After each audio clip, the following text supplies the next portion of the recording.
노래 좀 하고 이러면 안 됩니까?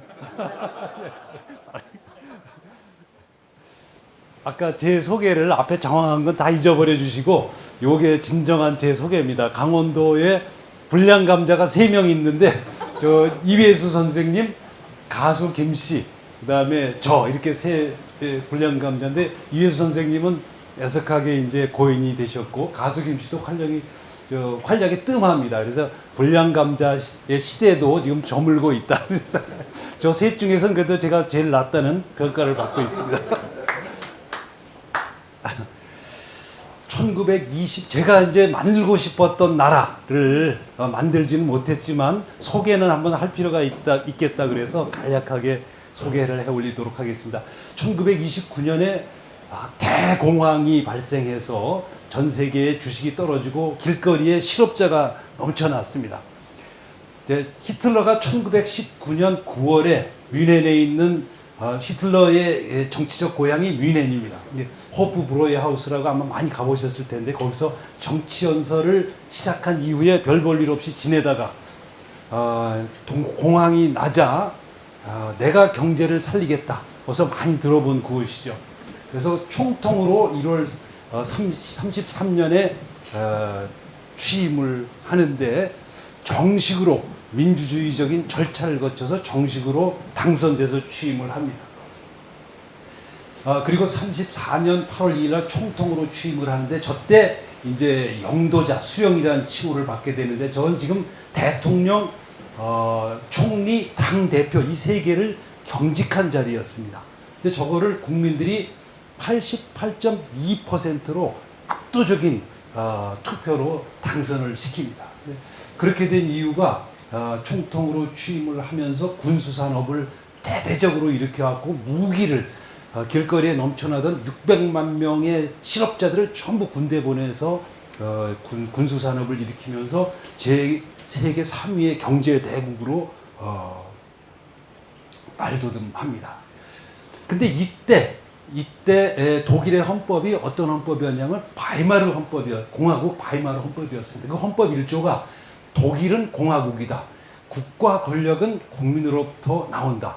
어서 많이 들어보신 거죠. 우리 헌법 1조입니다. 대한민국은 민주공화국이다. 대한민국의 모든 권력은 국민으로부터 나온다. 우리 지금 헌법이 바이마르 헌법을 거의 그대로 베낀 겁니다. 그래서 당시 독일은 전 세계에서 가장 앞선 민주국가로서 대부분의 신생국가들이 바이마르 헌법을 베껴서 헌법을 만들었습니다.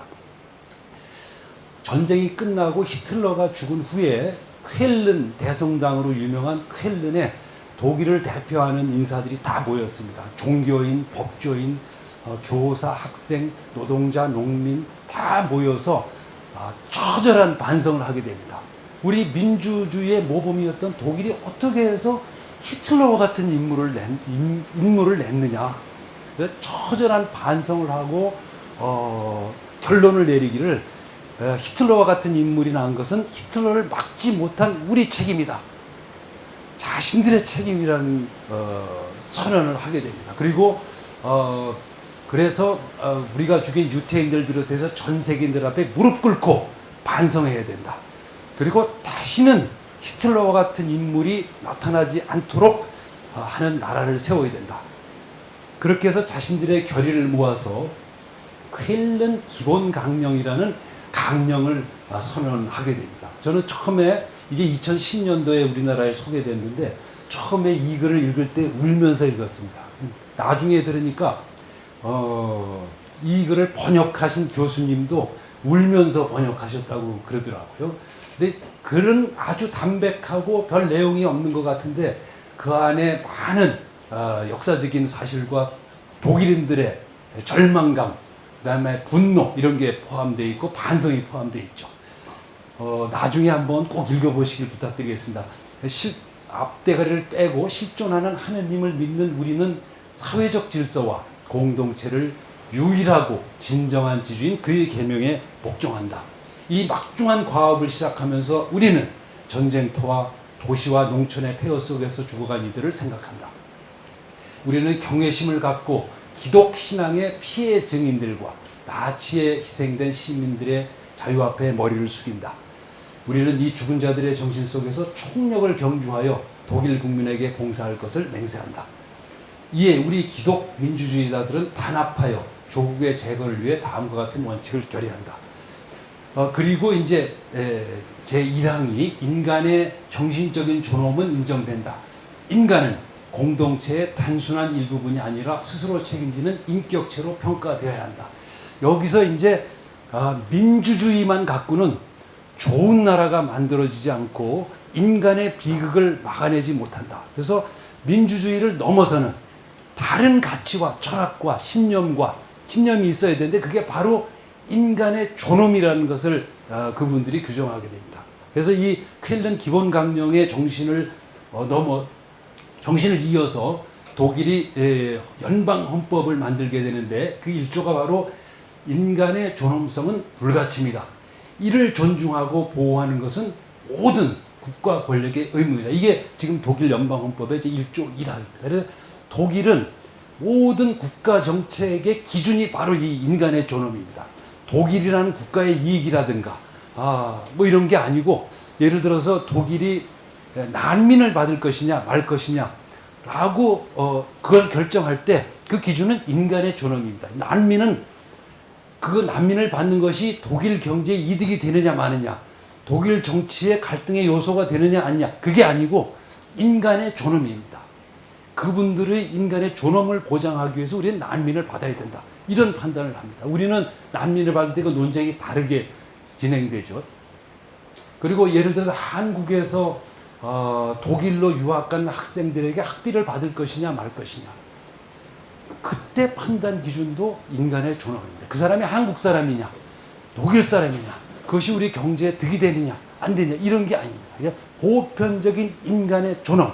이것이 그분들의 판단 기준이 되겠습니다. 그래서 이것이 전후에 북유럽 복지 국가들, 스웨덴, 필리핀, 핀란드 이런 복지 국가들, 덴마크, 독일 이런 복지 국가들을 세우는 철학적 신념, 토대가 됩니다. 그래서 그래서 그 이후에 독일의 많은 정당들이 만들어지는데 저기 이제 독일 기독교 민주당 지금 이제 메르켈이 총리로 있었던 저 정당들이 만들어진데 저 정당들의 이름 앞에 기독이라는 이름이 들어가게 됩니다. 저 기독이라는 뜻은 유럽의 기독교는 천주교하고 전쟁을 할 만큼 큰 갈등들을 갖고 있어서 저게 기독이라는 이름이 붙기가 쉽지 않은데 우리가 히틀러와 같은 인물이 나지 않기 위해서는 그냥 민주주의적 가치를 지키는 것만으로는 부족하다. 그래서 종교적 헌신, 기독교적 헌신, 하느님을 신앙하는 것 같은 그런 헌신, 이것이 때로는 희생, 이것이 필요하다고 그래서 정당의 이름 앞에 기독이라는 걸 붙이는데 이때 천주교가 자신들의 이름을 양보합니다. 그래서 이때 이 기독이라는 뜻은 우리로 말하면 종교적인 헌신을 담은 이런 뜻입니다. 그래서 우리 예를 들어 제가 속해 있는 민주당의 이름을 저기다 붙이자면 민주주의의 대한민국 한민족의 봉사하는 헌신, 종교적 헌신을 담은 민주당 이런 뜻으로 해석해야 됩니다. 근데 이 인간의 존엄이라는 철학은 이제 지금 그 인간의 존엄이라는 헌법 1조 1항을 만들기 전인 150년을 거슬러 올라가서 칸트에게서 그 근거를 찾는데요. 칸트라는 사람이 다 아시다시피 이제 인간은 이성적 사유를 하는 인격 그 자체가 목적이다. 그래서 내적 가치, 고유의 존엄성을 이유 없이 타고나면서 어머니 뱃속에서 타고나면서 천부 인권적으로 가지는 이성을 가지고 있기 때문에 인간은 존엄하게 취급받아야 된다. 그래서 윤리 띄어쓰기가 잘못된데 윤리 형이상학이라는 책에 이렇게 나와 있고 칸트라는 사람이 이성이라는 것을 이제 발명해냅니다. 그전에는 인간은 신의 종속물이고 때로는 정치 권력의 종속물에 속해서 독자적으로 무언가를 판단할 수 없는 존재 이렇게 취급됐었습니다. 그래서 실현적이고 보편적인 진리를 파악하는 능력이라는 것이 인간에게 있다. 근데 그것이 누구한테 배우거나 주어진 것이 아니고 어머니 뱃속에서 나올 때부터 타고 나오기 때문에 이유 없이 근거 없이 존엄하게 여기 계신 한 분 한 분들, 국민 한 분 한 분들이 매우 귀하게 다뤄져야 되는 것이고 국가의 존립 목적이 그거다라는 것을 근거를 칸트에게서 찾습니다. 근데 칸트는 뭐 다 아시는 칸트가 인간을 존엄하게 생각하게 된 이유가 세 가지가 바로 순수이성 비판. 우리 인간은 이 마이크가 길이가 긴지 요 컨트롤러가 길이가 긴지 그냥 딱 보면 압니다. 근데 이게 굉장히 높은 기술입니다. 우리가 지금 AI 기술이 2세도를 4대 1로 이기지만 그 AI는 자기가 바둑을 띄고 있다는 걸 모릅니다. 그래서 그 인식, 무언가를 안다는 인식, 그냥 바로 어떤 것이 더 기냐, 이 두 개의 물체 중에 어떤 것이 더 무거우냐, 이거를 바로 그냥 압니다. 어떻게 아는지 모릅니다. 그냥 압니다. 그냥 타고나는 거죠. 이게 칸트는 그래서 이 순수 이성이라는 걸 갖고 있기 때문에 인간이라는 것은 매우 존엄한 존재의 한 근거가 있고, 우리 타고나면서 우리 머릿속에 카테고리라고 하는 길이, 크기, 부피, 무게 이런 걸 아는 범주를 갖고 태어났기 때문에 아주 존엄하다 이렇게 주장을 하고 있습니다. 또 실천 이성이라는 것, 우리가 지하철에서 어떤 사람이 지하철에 뛰어들면 그 사람을 구하기 위해서 무작정 뛰어갑니다. 근데 그것은 매우 비이성적이고 비합리적인 행동입니다. 자기 목숨을 잃을 수도 있고 그 사람을 아는 사람도 아닌데 이제 그 사람을 구하러 가는 거죠. 그 이유가 타고나면서 실천 이성이라는 것을 우리 몸속에 갖고 태어났다. 이게 칸트의 생각입니다. 또 예를 들어서 오늘 조순 전 총리가 돌아가셨을 때 우리가 꽃을 갖다 바치는데 왜 꽃을 바치는가? 왜 돌아가신 분에게 꽃을 바치는가? 그분이 살아계실 때 다른 사람을 위해서 헌신한 도덕성, 그 도덕성이 아름다움으로 투사되기 때문에 이런 꽃을 바치는 행위를 한다. 그것이 인간의 마음속에 천부적으로 있다. 그래서 이 세 가지를 합쳐서 진선미가 있기 때문에 존엄한 존재라는 생각을 결론을 내리게 됩니다. 근데 이 이제 대공황 이후에 2차 대전 이후에 인류의 역사가 세 가지 갈래로 자본주의가 발전하는데 케인주주의와 공산주의와 복지국가 형태로 발전하는데 우리는 남한은 케인주주의, 북한은 공산주의가 들어서 갈등을 겪고 있고 북유럽 복지국가 독일을 시작으로 해서 북유럽에서는 복지국가라는 체제가 발전을 합니다.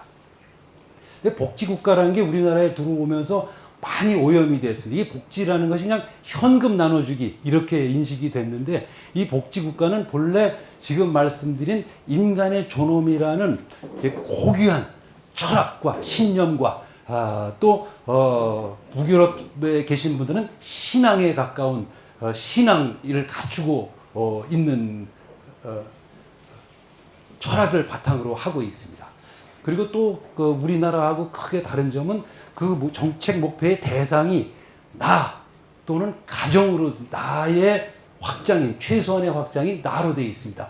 대한민국이 목표가 아니고 우리 대한민국이 존재하면서 대한민국을 발전시키는 게 목표가 아니고 각각의 여기 계신 각각에 계신 분들의 존엄, 행복을 확대시키는 게 복지국가의 목표입니다.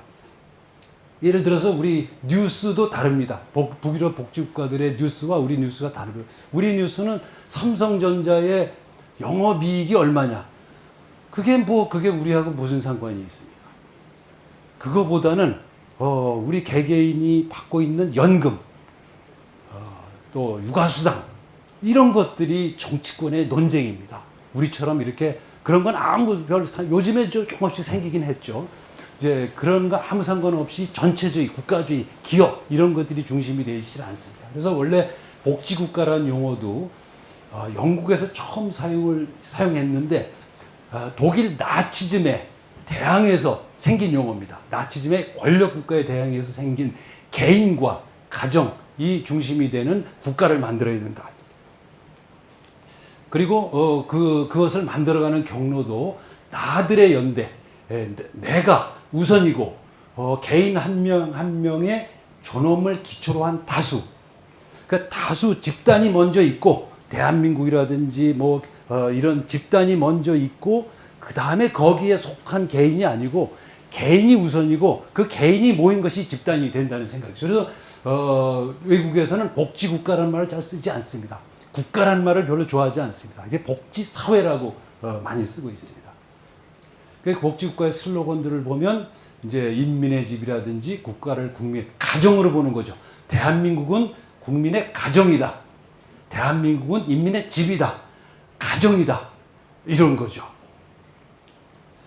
그때 이제 이성이라는 것이 탄생하기 전에 우리 학교에서 많이 배웠던 나라는 것이 그로부터 한 100여 년 전에 먼저 탄생해서 이제 데카르트가 나라는 이제 생각을 하게 되죠. 이 나가 탄생하는 것이 굉장히 역사적인 일입니다. 이 나라는 것은 대체 불가능한 실존적 존재로서 존엄성의 대상으로서 분명하게 있는 겁니다. 그 전에 존엄은 임금, 귀족, 또 이런 분들만 존엄한 거였죠. 근데 이 나라는 것이 탄생하게 됨으로써 존엄성의 대상이 확립되고 자유의 토대도 확립되고 누가 누구에게 종속되지 않는다. 내가 한 인간이 다른 인간에게 종속되지 않는다. 이런 자유의 토대도 확립되고 권리 의무의 주체도 발생하게 됐습니다. 이 동양에는 우리는 나라는 것이 없었습니다. 나라는 것이 없어서 용어도 없었습니다. 그래서 일본 메이지 시대에 말을 만들죠. 이게 우리가 쓰는 개인입니다. 개, 한 개, 두 개, 세 개, 네 개, 그 개에다가 사람 인자를 뒤에다 붙여서 엉터리 신조어를 만들어서 개인이라는 용어를 써서 지금도 만들고 있는데 저기에는 어떤 철학도 들어있지 않은 저는 저 용어를 꼭 바꿔야 된다고 생각하고 있습니다. 그래 이 복지국가는 나를 중심으로 해서 나의 최소 확장인 가정의 네 가지 요소의 모든 국가정책의 철학을 맞춥니다. 하나는 출산휴가, 아기를 낳아서 기르는 것. 그 다음에 직업을 주는 것. 그 다음에 의료, 아플 때 병원에 가게 하는 것. 그 다음에 집, 이 가정이 들어가서 살 수 있는 것. 이 네 가지가 국가정책의 모든 것의 목표입니다. 그 국가의 예산도 다 이렇게 나눠져 있습니다. 우리는 우리 강원도에 있는 예산의 종류수만 한 15,000가지 정도 되는데 소유 북유럽 복지국가들은 이 네 가지의 예산이 초점이 맞춰져 있고 이것을 국가가 책임진다. 교육을 받는 것은 무료, 국가가 책임진다. 그 다음에 몸 아플 때 병원에 가는 것은 무료, 국가가 책임진다. 그리고 가장 중요한 게 직업입니다. 우리 가정에서도 직업이 없으면 나머지 네 개가 성립하지 않습니다. 그래서 모든 국민들에게 직장을 제공하는 완전 고용을 국가의 목표로 하고 있습니다. 우리는 지금 실업자가 몇백만이 있는데 그게 누군지를 모릅니다. 실업자가 누군지를 모릅니다. 그리고 취직하는 것은 이 젊은 분들이 취직하는 것은 다 자기 책임입니다. 그리고 고용을 일으키는 것도 기업의 책임입니다. 국가는 방치 상태에서 너희들이 알아서 완전히 약육 정글 같은 그런 구조로 되어 있죠. 근데 북유럽 복지 국가들은 그렇게 하지 않고 실업자가 생기면 실업 수당을 장기간 주고 그 다음에 교육을 시켜주고 또 취직할 때까지 계속 돌보는 시스템 같은 게 갖춰져 있습니다. 조직의 구성 원리도 아주 중요한데 쾰른 기본강령 제8항에 보면은 중앙집권주의는 반독일적인 것으로 거부된다.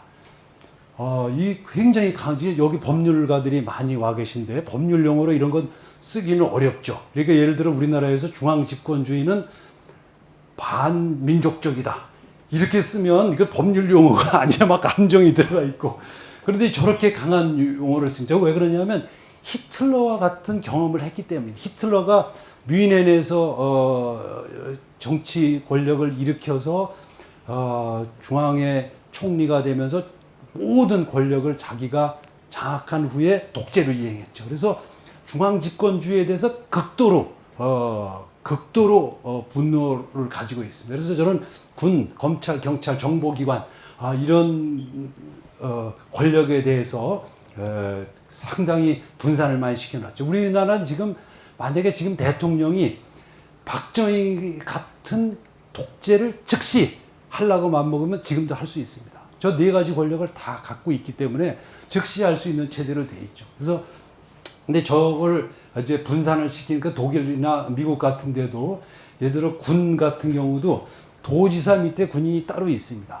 그래서 대통령이 쿠데타를 일으키려고 그러면 도지사가 거기에 대항하여 싸울 수 있게 돼 있습니다. 그래야 그 중앙집권주의가 안 되는 거죠. 검찰도 도지사하고 같이 런닝메이트로 검사장을 같이 뽑도록 되어 있습니다. 경찰도 마찬가지죠. 그래서 권력이 이제 분산되도록 되어 있는 거죠. 그 다음에 자율 독립성, forced among equals. 그러니까 대통령이나 총리나 장관, 그 다음에 도지사와 국장 이런 사람들은 그냥 forced, 그러니까 동등한 가운데 첫 번째 앞장선 사람. 제가 이 표현이 좋은 표현을 잘 못 찾아 저걸 어떻게 번역할까라고 많이 고민을 했는데 가장 적합한 용어가 얼굴마담 이건 것 같습니다. 얼굴마담. 근데 저는 그냥 얼굴마담인 거죠. 지금 대통령이 뭘 알겠습니까? 총리가 뭘 알겠습니까? 이 세상에 대해서. 도지사가 뭘 알겠습니까? 현장에 계신 분들이 다 아는 거죠. 그래서 저 사람들은 얼굴마담인 거죠. 지금 뭐 대통령이 지금도 우리나라 보면 뭐 지시하면 그 다음날 획 바뀌고 또 획 바뀌고 밤낮 그런 거죠. 장관이 하는 일에 법률로 딱 정해져 있습니다. 그래서 장관이 하는 일에 대해서 대통령이 뭐라고 지시 못합니다. 그냥 조정만 하게, 총리는 조정만 하게 되어 있습니다. 그러니까 법률에 그렇게 나와 있습니다. 불과 이제 지난달에 있었던 기사인데요. 핀란드가 나토 가입 신청하기로 결정했는데 그 기사에 보면 핀란드 정부는 나토에 가입 신청을 내기로 결정했다. 핀란드의 대통령과 총리가 헬싱키 대통령궁에서 공동 기자회견을 하며 이렇게 밝혔다. 거기는 총리하고 대통령이 공동 기자회견을 합니다. 대통령이 우리나라는 저 상상도 못할 일이죠. 그래서 두 사람은 그냥 동등하지만 동등한 관계인 거죠. 중요한 결정할 땐 저렇게 같이 합니다. 지금 우리나라 정당들이 지금 우리 특히 민주당에서 많은 논쟁이 있습니다.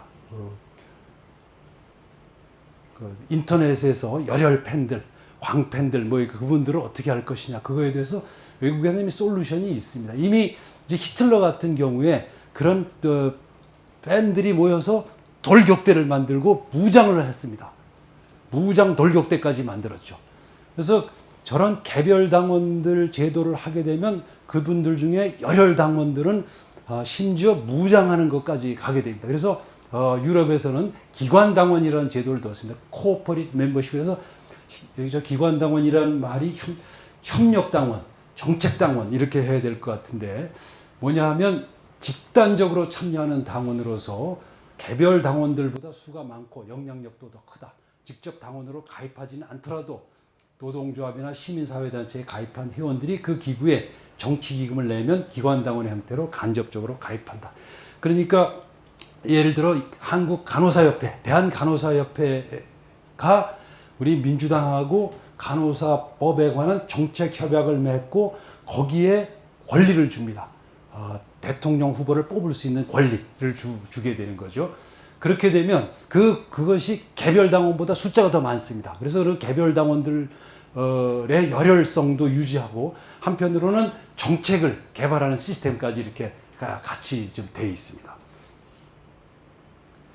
그리고 가장 다른 게 바로 이 이제 교육의 기본 논리인데 독일에서는 교육을 하는 이유가 그 사람을 잘 가르쳐서 인적 자원으로 만들려고 하는 게 아닙니다. 우리는 뭐 인적 자원도 상당히 모욕적인 용어죠. 듣기에 따라서는 독일의 교육 목표는 인간의 존엄입니다. 서로 옆에 있는 자기 친구, 학생을 존엄하게 대하는 것을 가리키는 것이 목표입니다.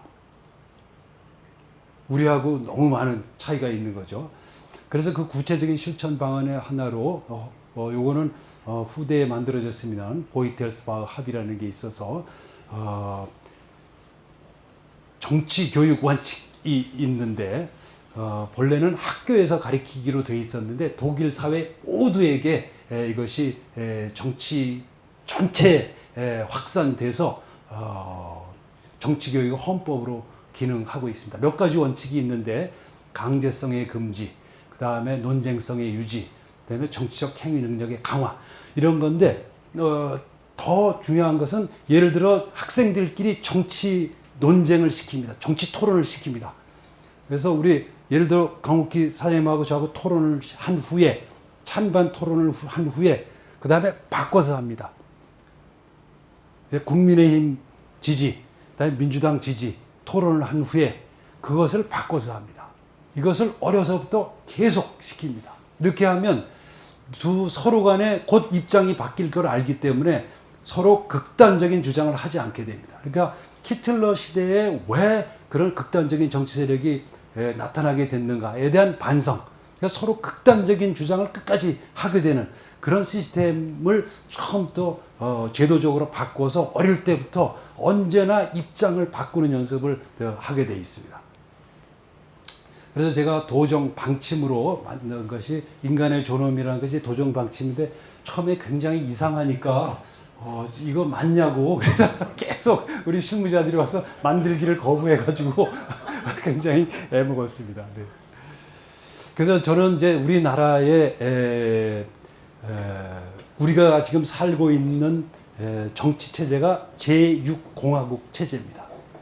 제6공화국은 이 헌법은 박정희가 쿠데타를 일으킨 후에 만든 제3공화국 헌법입니다.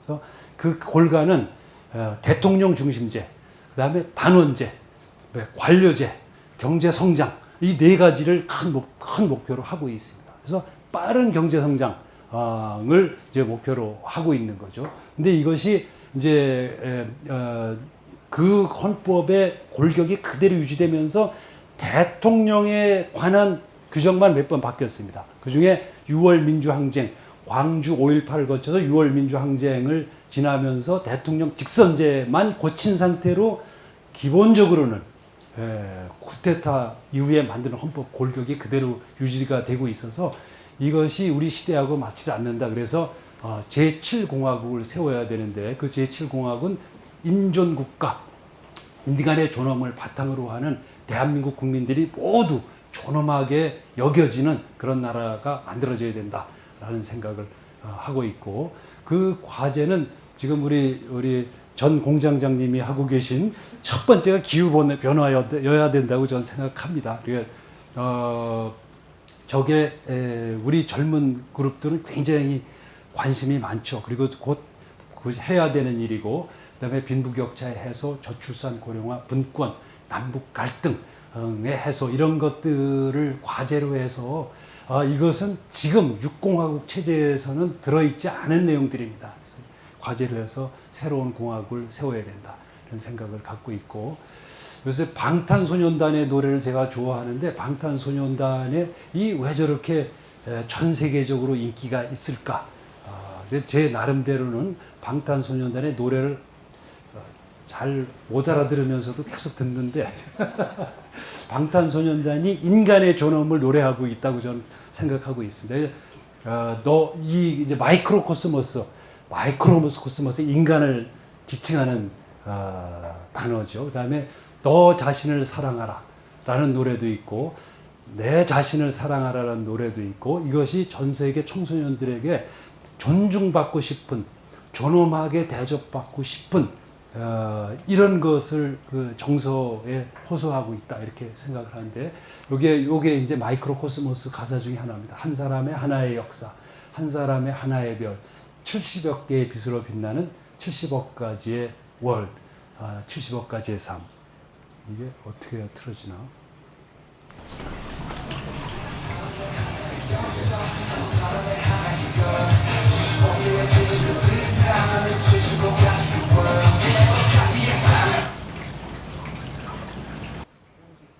네, 고맙습니다. 너무 고맙습니다. 감사합니다. 아, 이게 참.